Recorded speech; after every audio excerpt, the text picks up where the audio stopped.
Mamadou Ka, le porte-parole de la cinquantaine de Sénégalais rapatriés du Gabon, est revenu sur leurs conditions de détention depuis leur arrestation.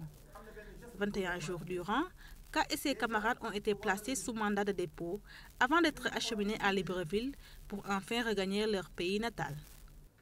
Pendant 21 jours, le trajet entre Gabon jusqu'au Bénin, le trajet est loin. On a fait pratiquement 5 jours.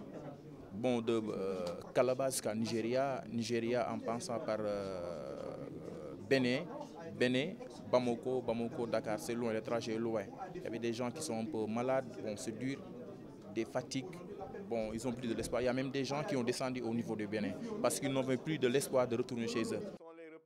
Face à cette situation, le gouvernement se dit être préoccupé du sort de ces jeunes à la recherche d'un avenir meilleur. Ainsi, il compte prendre les dispositions nécessaires pour y remédier.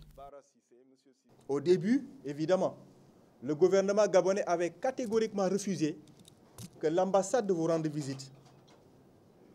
Vous avez beaucoup enduré, vous avez beaucoup souffert de cela. Le ministre des Affaires étrangères et des Sénégalais de l'extérieur a intervenu auprès de son collègue gabonais pour invoquer toutes les dispositions qui sont relatives au respect des droits qui sont les leurs.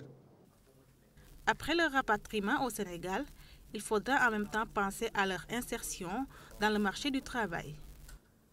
Vous constituez pour la nation et pour les autorités de ce pays un souci permanent pour votre réinsertion dans le tissu économique et social.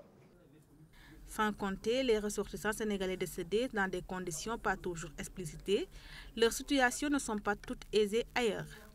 Les autorités confient à cet effet avoir pris les mesures idoines afin de situer les responsabilités et apporter des solutions.